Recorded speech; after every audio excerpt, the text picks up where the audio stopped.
see is the baby is free of that yolk sac, and you can see we just have this kind of cut off to where it's not going to bleed.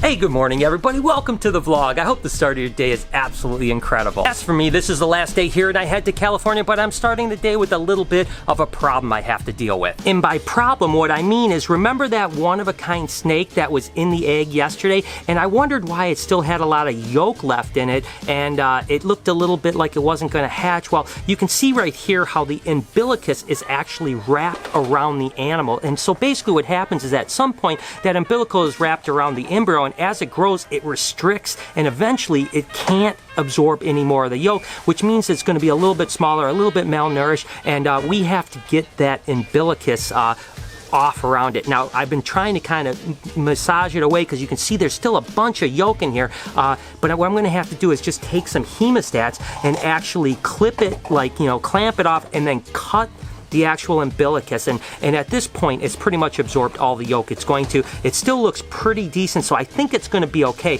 but look at how amazing that animal is. You guys saw it in the egg. This is the one that I've never hatched anything like this before, so I hope we're going to be able to save its life. So the first thing I'm going to do is just get a little bit of hemostats here, and I'm just going to go ahead and get it down, and I'm going to just see, I'm going to clamp that right like that so that it's clamped off, so that what we don't want to happen is when I cut this, we don't want it to bleed out, right? So I'm going to just take a razor blade now, and I'm just going to literally just really gently just cut that umbilicus away, just like this. Really carefully. Now, it's not going to hurt because this is just like cutting a baby's umbilicus, right? So what we want to do is just make sure that when we cut it, it doesn't bleed. So now the baby should be free. Okay, so now what you can see is the baby is free of that yolk sac, and you can see we just have this kind of cut off to where it's not going to bleed. And I'm going to leave this on here just for a little bit so that it makes sure that it kind of closes up, so we don't want that baby to bleed the other way. You see how it has a little bit of an open belly there. So basically what's going to have to happen is over time that should be able to just, you know, seize up a little bit. There's a chance it could have a little bit of scarring, but I'm not really sure. But regardless, I think the baby looks completely fine. I think it's going to be okay, but this is just another example of what you deal with sometimes when you're breeding snakes. And like I mentioned, when I looked at this clutch and that one egg was not hatched and I went ahead and cut it, I knew there was something going on because that's just really unusual. And although we have an amazingly beautiful, maybe one-of-a-kind type of snake, we certainly had a little bit of an issue with it. So I'll keep you guys updated, but I think we're going to be okay. I mean, you can see it's not bleeding at all, so we'll come back and check on it later. So basically, these are the issues that people that work with animals deal all the time, whether you're farming for goats or cows, or you're breeding dogs or cats, or whatever the case might be. You're going to have issues, and through experience, you learn how to deal with those issues. This isn't the first time I've had an umbilical twist like that. Sometimes it kills the babies and you find them dead in the egg. In this case, the animal looks like it should survive. At least I sure hope so, because it certainly is beautiful. Now, there is a question to be asked there, which is, could it look so cool because of the umbilical wrap? So somehow things got messed up, which is certainly possible, or we could raise it up and breed it. It could be something brand new genetic. So regardless, I'm going to do the best I can do to save that animal's life, and I hope that by showing you guys, maybe if you ever breed snakes in the future, you'll see something like this and you'll learn how to deal with a problem like that. Again, I always want to share the good, the bad, the ugly with you guys. Regardless, Lori said that there's some colubrid clutches today, so I'm going to go ahead and collect some eggs. Hey, guess what, guys? Really quick, I don't know if Brian showed you this or not, but I'm just going through things before I feed, and I noticed that the baby carpet pythons that we hatched had shed, and they are so cool looking. They're feisty as all get out, but they're also beautiful. They just have really cool pattern and contrast on them. I think they were jungle jags, something like that, but I don't know. Oh, feisty little bugger. But yeah, I don't know. Just real quick, I thought you might want to see it.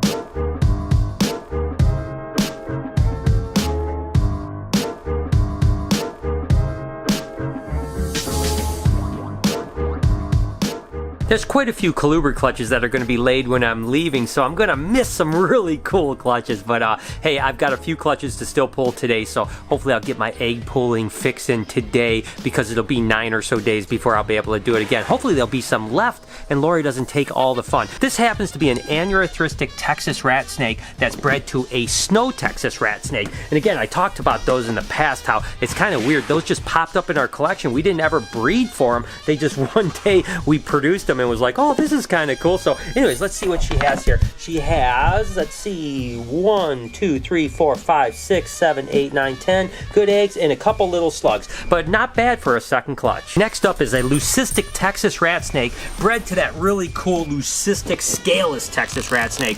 Ooh, she's got eggs kind of all over the place. I'm not sure. It's not a really great clutch, to be honest with you. I can see there's a few good eggs and it looks like there's some slugs too, but let's just go ahead and dive deeper in here. Looks like there's 1 good egg, there's 2 good eggs, 3, 4. It's not too terribly bad.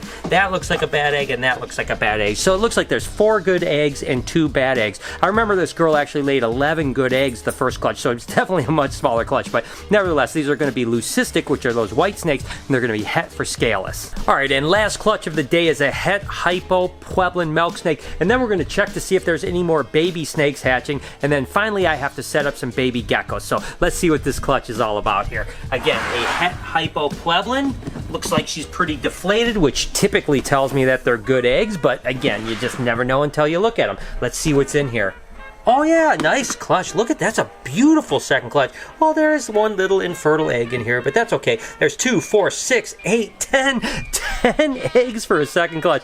Now that's a beautiful second clutch. So, all right, we're gonna get these set up. We'll check on some babies. Hopefully there'll be some new ones hatching, and then set up some geckos. So obviously I'm heading out to California in the morning, and I've told you guys that we're setting up a collection out there. So of course we're gonna meet up with Lemonade, and I'll show you all the animals that we're setting up in California that's gonna stay out there. But I'm shipping a few more things today so I can rendezvous with them tomorrow. Of course, we're shipping out this really cool Tremper albino leopard gecko right here. We've got the scorpions that we got last week, and then this right here you can't see because she's packed up so good. This is actually Queen Elizabeth, the red-knee tarantula. Now you guys know that I got the other tarantula in, which by the way, thank you guys for your name suggestions. I decided to go with Princess Charlotte. So as soon as she molts and is all settled in, we'll probably ship her out to California and then get Queen Elizabeth back, because I really love that tarantula and I don't want her to be out there full time. But anyways, I'm also shipping a blue tongue skink, a corn snake, and a ball python. So all of these guys are going to get shipped up into this box, and they're going to meet me out there tomorrow. And then once I'm out there, I'll introduce you to all the animals I'll be working with while I'm out there,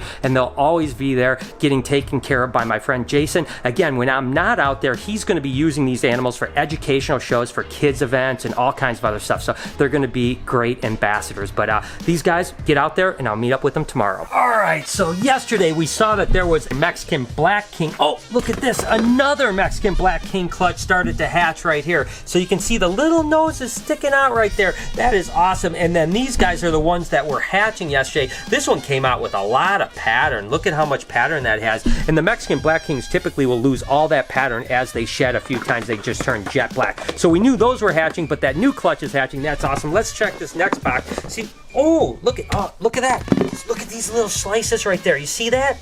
That is a little baby that just sliced the egg. That one has a little albumin, and then look at the bubbles right there. I always get excited when I see those bubbles because really that's the first breath that baby snakes actually are taking. So those little bubbles, oh my gosh, it's so cute. And then look at this one, it's pushing right now. Oh my gosh, so we have another clutch hatching. Those guys will definitely be out in the next couple days, and I'll make sure that Lori is updating you guys on what's hatching, because now that it's started, it's going to get crazy pretty quick. Let's see if we have any more. Oh yeah, look at this, guys. Okay, look at all those heads poking up. These are another Mexican Black King clutch, and then this is another Pueblan clutch that has just slit, just like the first one. So just overnight, literally, it went from 1 clutch to now we have 6 clutches hatching. And let's take a look at this last box here and see if there you go again. A bunch of little babies. See, those are those little bubbles again from the first little breast. So these are a Pueblan clutch shirt. This is actually a Mexican black king. It hasn't started to hatch yet, but it's only 1 egg. Anyways, how awesome is that? I mean, a bunch of baby snakes that are going to be coming out. And again, all of these ones up here are going to be hatching. I mean, by the time I get back, Lori's going to be up to her ears in baby snakes. I'm so bummed that I'm going to miss it, but I'll be watching the footage just right along with you guys because I'll make sure Lori is definitely updating on this, guys. So let's go ahead and set up some baby geckos. Holy moly, guys. I normally don't set up baby geckos, but I'm just helping Jessica out for the day. There's not a ton that needs to be set up, but there's definitely some pretty cool ones. So I'll show you a handful of really cool ones. But look at this. Remember, just what, it was a week and a half ago we filled up this rack right here. Look at this, guys. It's all full all the way to here, all the way to here, all the way to here, and we're already to here. I mean, just in like a week, we set up all those babies. It won't be long before this entire aisle is full of babies. But hey, what do you say we just jump right in?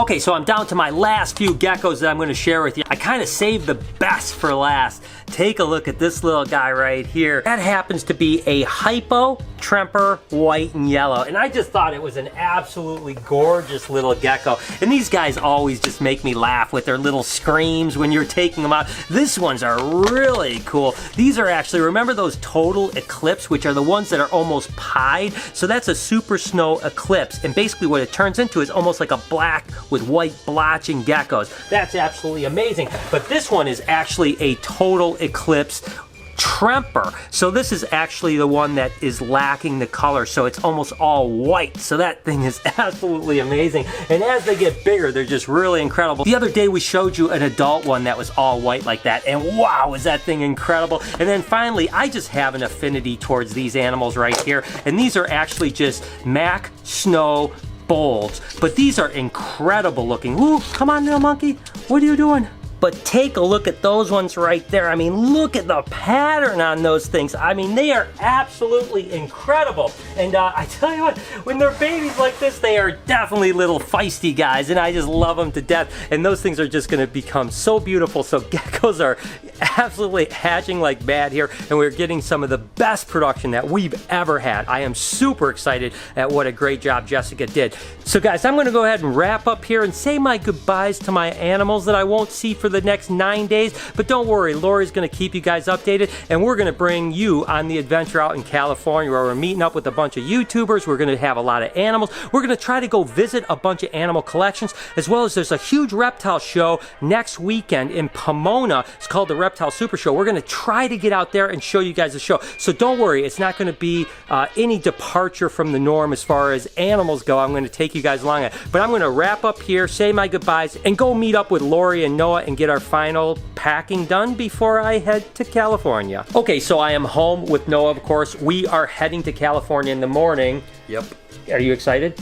Mm-hmm. All right, so I, of course, will be vlogging along the way, and Noah will be doing a bunch of videos as well, so you can kind of see a different perspective on his channel, not only of our trip, but whatever else he does. So lots of cool people to meet, lots of cool animals, so this is gonna be absolutely incredible. So make sure to follow him as well as me, and I'm gonna shut it down for the night. So thank you so much for tuning in today. I hope that you have an amazing day. You guys are absolutely amazing, and I love you guys to death. Can you do me a favor and smash that like button, as well as hit that notification bell? Make sure to be kind to somebody. I promise I'm going to see you guys tomorrow as we head off to LA.